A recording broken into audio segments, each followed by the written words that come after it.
Hi అండి, నమస్తే. ఈ వీడియోలో మనం బ్యూరో ఆఫ్ ఎనర్జీ ఎఫిషియన్సీ గురించి చూద్దాం. మనం బ్యూరో ఆఫ్ ఎనర్జీ ఎఫిషియన్సీ ఏంటి? ఈ బ్యూరో ఆఫ్ ఎనర్జీ ఎఫిషియన్సీ అంటే మనకి ఇది ఎనర్జీ కన్జర్వేషన్ యాక్ట్ 2001 ప్రకారం ఏర్పాటు చేయడం జరిగింది. ఎప్పుడు అంటే 1 మార్చి 2002 ఏర్పాటు చేశారు. దీని యొక్క హెడ్ క్వార్టర్ సేవా భవన్ న్యూఢిల్లీలో ఉంది. ఇది ఎందుకు మరి ఇప్పుడు ఇంపార్టెంట్ అంటే దీని యొక్క 22వ వ్యవస్థాపక దినోత్సవం 22nd ఫౌండేషన్ డే అనేది మనకి న్యూఢిల్లీలో 1 మార్చి 2024 జరగడం అనేది, అంటే సెలబ్రేట్ చేయడం అనేది జరిగిందనమాట. కాబట్టి ఇప్పుడు ఇది కరెంట్ ఇష్యూస్ లోకి వచ్చిందనమాట. దీని యొక్క ఈ బ్యూరో యొక్క మెయిన్ లక్ష్యం ఏంటంటే, మనకి ప్రాథమిక లక్ష్యం ఏంటంటే భారత ఆర్థిక వ్యవస్థలో శక్తి తీవ్రతను తగ్గించాలన్నమాట. శక్తి తీవ్రత, ఎనర్జీ ఇంటెన్సిటీ అంటాం అనమాట. ఏంటి ఈ ఎనర్జీ ఇంటెన్సిటీ అంటే మనకి energy intensity is defined as the amount of energy used to produce a given level of output or activity. అంటే the amount of energy used to produce a given level of output or activity అంటే ఏంటంటే మనకి కొంత శక్తిని మనం ఉపయోగించి కొన్ని వస్తువులు అనుకుంది, ఫర్ ఎగ్జాంపుల్ కొంత వస్తువులను ప్రొడ్యూస్ చేయడం అనమాట. అంటే ఎంత శక్తిని వాడి ఎన్ని వస్తువులని మనము ఉత్పత్తి చేస్తున్నాం అన్నది ఎనర్జీ ఇంటెన్సిటీ కింద వస్తుంది అనమాట. అంటే మనం ఎక్కువ శక్తిని వాడి తక్కువ వస్తువులను ఉత్పత్తి చేసినట్టు అంటే ఎనర్జీ అనేది వేస్ట్ అవుతుంది అనమాట.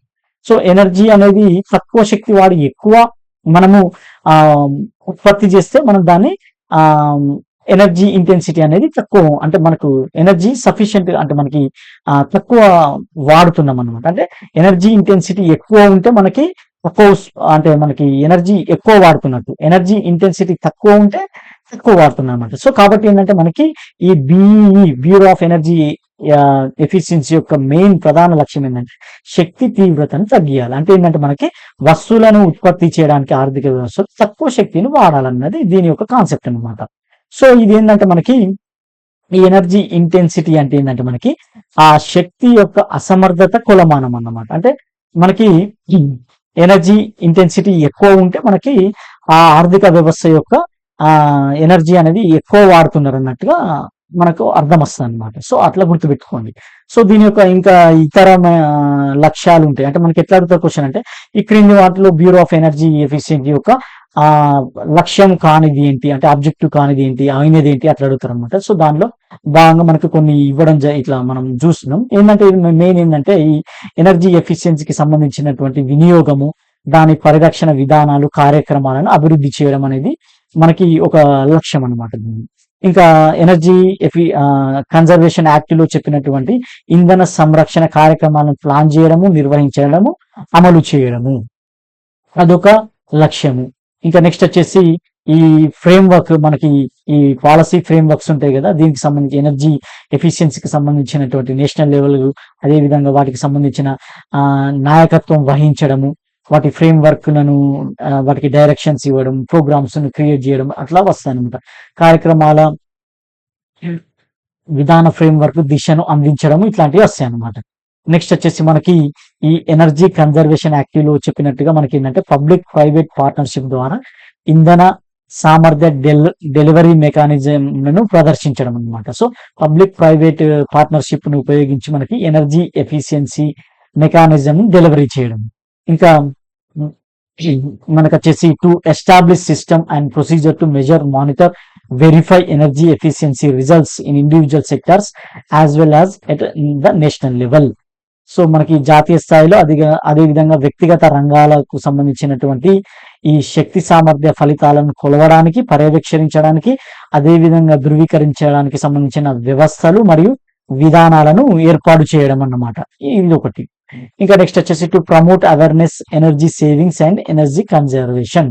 సో అందరికి ఈ ఎనర్జీ అవేర్నెస్ క్రియేట్ చేయడం అంటే ఎందుకు, ఎనర్జీ పొదుపు చేయడం, అదే విధంగా పరిరక్షించడానికి సంబంధించినటువంటి అవేర్నెస్ ను క్రియేట్ చేయడము. ఇవన్నీ మెయిన్ గా వీటి యొక్క ఆబ్జెక్టివ్స్ అనమాట. ఇంకా దీనికి సంబంధించిన డ్యూటీస్ అండ్ ఫంక్షన్స్ ఉంటాయి. దానిలో మెయిన్ ఏంటంటే ఈ రెగ్యులేటరీ ఫంక్షన్స్ అనేవి ఇంపార్టెంట్. ఈ రెగ్యులేటరీ ఫంక్షన్స్ ఏంటంటే మనకి ఈ ఎనర్జీకి సంబంధించినటువంటి పరికరాలు, ఉపకరణాలు, టూల్స్ ఉంటాయి కదా, ఆ పరికరాలు ఉపకరణాలకు సంబంధించినటువంటి కనీస శక్తి పనితీరు ప్రమాణాలను, ఆ స్టాండర్డ్స్ ఉంటాయి కదా మనకి, అంటే ISI మార్క్ అట్లాంటివి ఉంటాయి. అట్లా స్టాండర్డ్స్ ని ఇది అభివృద్ధి చేస్తుంది అనమాట. అదేవిధంగా మనకి వాణిజ్య భవనాల కోసం మనకి కనీస శక్తి ప్రమాణాలను అభివృద్ధి చేస్తుంది అనమాట. అంటే కమర్షియల్ బిల్డింగ్ సంబంధించినటువంటి ఈ కనీస శక్తి పనితీరు ప్రమాణాలను ఇది డెవలప్ చేస్తుంది అనమాట. ఇంకా వినియోగదారులకు సంబంధించినటువంటి శక్తి వినియోగ నిబంధనను అభివృద్ధి చేయడం, ఇట్లాంటివన్నీ మనకి మెయిన్ గా రెగ్యులేటరీ ఫంక్షన్స్ ఉంటాయి.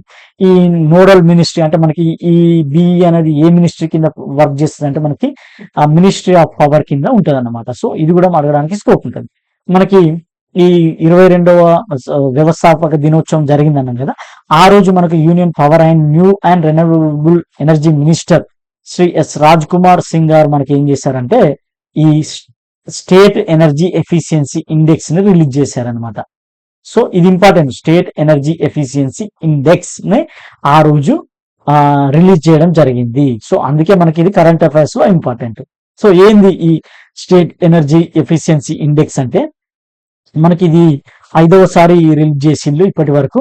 సో ఏంది ఈ ఎనర్జీ ఎఫిషియన్సీని ఎవరు రూపొందిస్తారంటే మనకు ఈ బ్యూరో ఆఫ్ ఎనర్జీ ఎఫిషియన్సీ వాళ్ళు in association with alliance for and energy efficiency economy, ఈ ఇద్దరు కలిసి మనకి ఈ స్టేట్ ఎనర్జీ ఎఫిషియన్సీ ఇండెక్స్ ని రూపొందిస్తారు అనమాట. సో అడుగుతారు ఎవరు రూపొందిస్తారంటే ఈ ఇద్దరు కలిసి రూపొందిస్తారు కాబట్టి ఇది ఇంపార్టెంట్.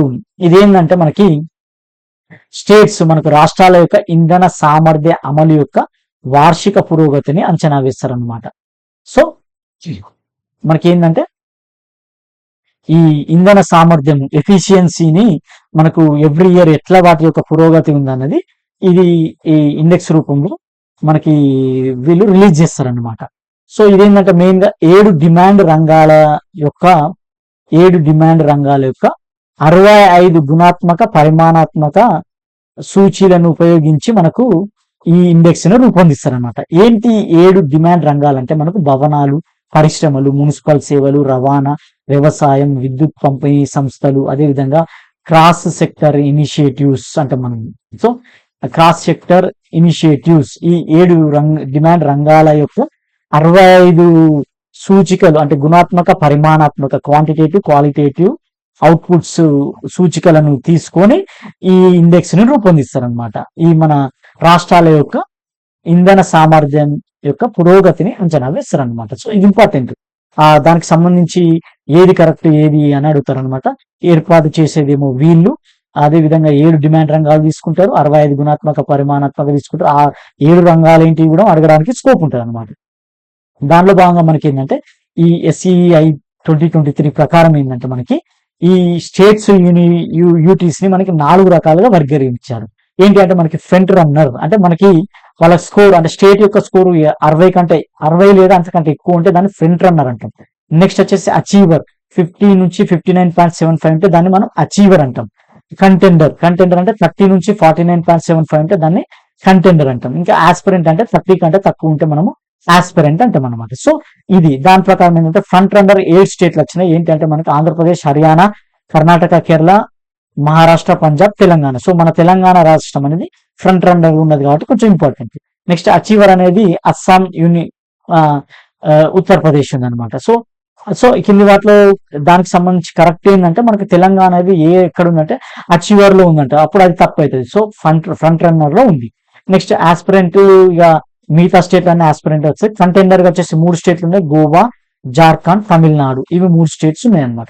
ఇది గుర్తుపెట్టుకోవాల్సిన ఆవశ్యకత ఉంటుంది.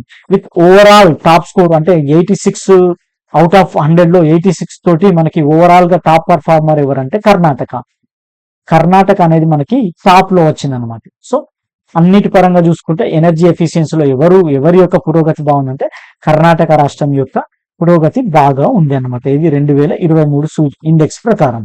ఇంకా అదే విధంగా మనకి ఈ అన్ని స్టేట్స్ మనకి ఈ టోటల్ ఫైనల్ ఎనర్జీ కన్జంప్షన్ అంటే మనకి సింపుల్ గా చెప్పాలంటే ఎనర్జీ కన్జంప్షన్ ప్రకారం మనకి 4 గ్రూపులుగా మన రాష్ట్రాలను విభజించాలన్నమాట. గ్రూప్ 1, గ్రూప్ 2, గ్రూప్ 3, గ్రూప్ 4 విభజించాలి. ఏంది ఇది ఎనర్జీ కన్జంప్షన్ ప్రకారం. ఫైనల్ ఏంటిది ఎనర్జీ ఎఫిషియన్సీ ప్రకారం, వాళ్ళ యొక్క ఎనర్జీ ఎఫిషియన్సీ ప్రకారం అవి. ఇదేమో కన్జంప్షన్, ఎనర్జీ కన్జంప్షన్ ప్రకారం. దీనిలో భాగంగా 15 million tons of oil equivalent. So 15 million tons oil equivalent గా అంతకంటే ఎక్కువ ఉన్నటువంటి వాటిని గ్రూప్ 1 అంటాము.